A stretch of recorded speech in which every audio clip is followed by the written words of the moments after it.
असं आहे का की 199वी जयंती होऊन आता आपण पुढचं वर्ष जे आहे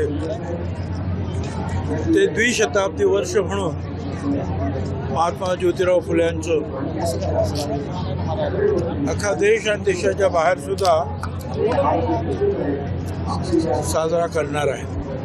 विशेषतः देशाचे प्रधानमंत्री मोदी साहेब यांनी सुद्धा जाहीर केलं की भारत सरकारतर्फे आम्ही ही द्विशताब्दी साजरी करणार आहोत.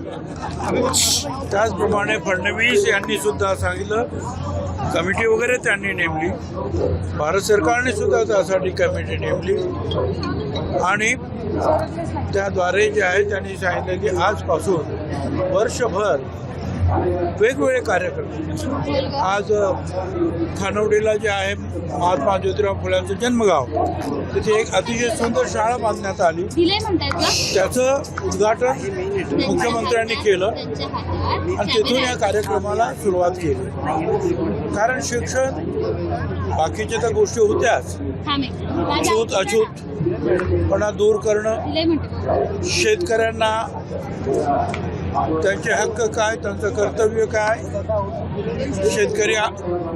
शेतकऱ्यांच्या आसूडमधून सांगणं, गुलामगिरीतून जे आहे लोकांना कशी गुलामी सहन करावी लागते आणि ती का करावी लागते, या सगळ्या गोष्टी ज्या आहेत त्यांनी सांगितल्या.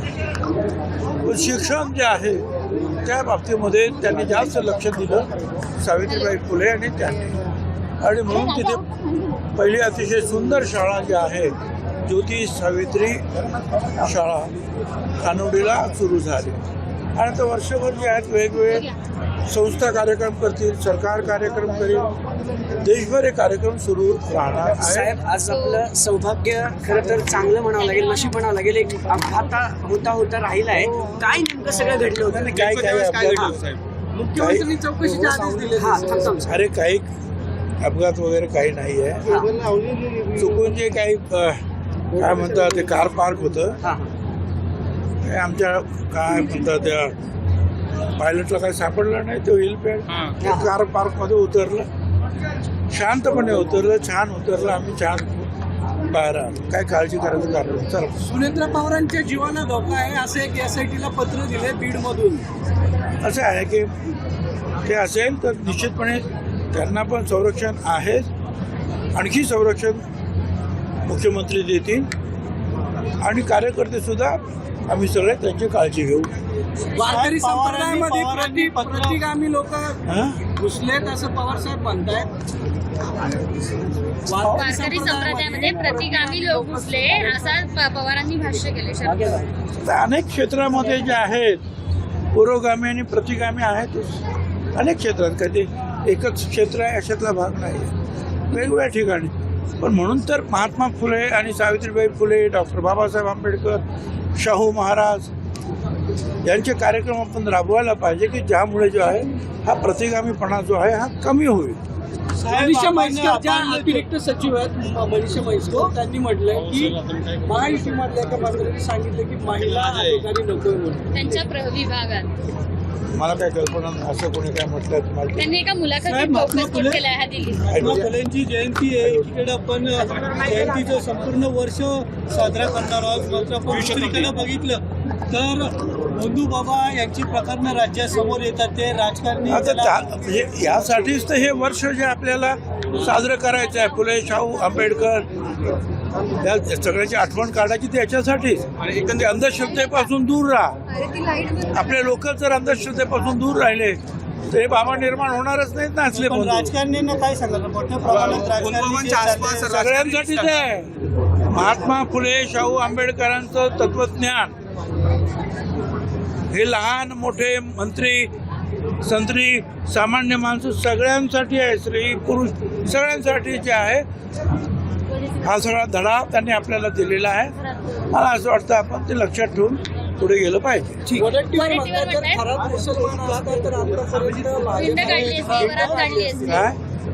खरात जर मुस्लिम असतात तर त्याच्या आतापर्यंत भाजपाने दिंड काढले प्रत्येक जण काय काय बोलेल त्याच्यावर मी काय बोलायचं केले असते.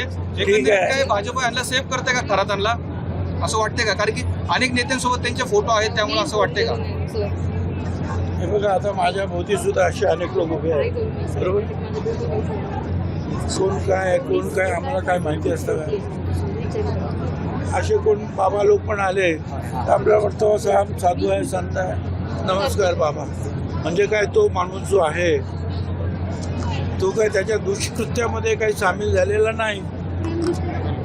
पण हे फोटो मग असे दाखवले जातात, पण त्याच्या दुष्कृत्यामध्ये जे सामील आहेत त्याच्यावर गेली 6 महिने मुख्यमंत्र्यांचे जे आहे वॉच आहे, आणि त्यातून जे आहे त्यांनी जे आहे ही कारवाई सुरू केली. सर, महिला साहेब, आयोगाचा नाशिक जिल्हा कायद्याचा बालेकिल्ला असं सातत्याने सांगितलं जात होतं. मात्र आता नाशिक जिल्ह्यात मोदूबाबाची प्रकरणं त्यानंतर वेगळी वाढत वाढले आहेत. आता आमचं दादा भुसे यांनी आपण म्हणत होतो की नाशिक जिल्हा जो आहे बदनाम होतो या लोकांमुळे. परंतु एक आहे की ठीक आहे, पोलीस सरकार त्या संदर्भामध्ये जे कळलं की ताबडतोब कारवाई करतात. सर महिला आयोगाचं अध्यक्षपद नागरिकांवर विश्वास रिक्त राहिला आहे, नाही तर आपण कशा प्रकारे महिला आयोगाचं अध्यक्षपद रिक्त आहे, तर अध्यक्षपदी कोण विराजमान व्हावं असं तुम्ही काय मागणी करणार आहात काय? तर महिला विराजमान कोण- व्हावी. पक्षातलं कोण असावं असं वाटतं तुम्हाला? आपल्या पक्षात महिला जी आहे ती चांगली, कुठलीही महिला मुख्यमंत्री उपमुख्यमंत्री जे ठरवतील जी त्या पदाला योग्य आहे, न्याय देणारी आहे, महिला. आणि मुख्यमंत्र्यांनी जे अर्थ खातं त्यांच्या जवळ ठेवलेलं आहे ते परत त्या राष्ट्रवादीकडे असं आहे ना, आताच अधिवेशन संपलेलं आहे, त्यातले जे आहेत अर्थ खात्यामधले निर्णय जे आहेत त्याची पूर्तता होते आहे. बारामतीची निवडणूक एकतर्फी म्हणजे बिनविरोध होऊ शकते.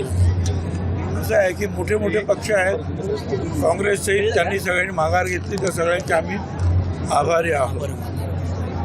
शरद पवार साहेबांच्या गटानं सुप्रियाताईनं तर सुरुवातीला सांगितलं की आम्ही नाही उभं करणार, आभारी आहोत. स्वतः शिंदे साहेब हे फॉर्म भरायला आले.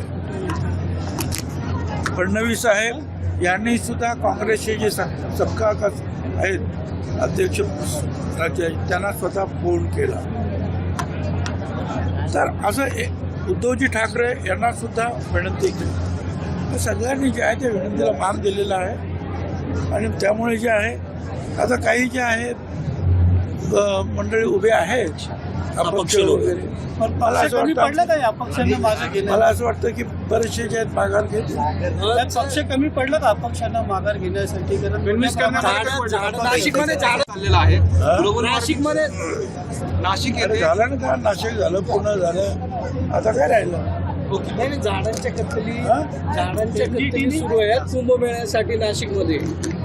असं आहे, अति आवश्यक असल्याशिवाय या झाडांना हात लावू नये असं माझं मत आहे. फारच आवश्यक असेल तर गोष्ट वेगळी, परंतु आवश्यक जर नसेल आणि टाळता येत असेल तर ते ही झाडतोड थांबवली पाहिजे.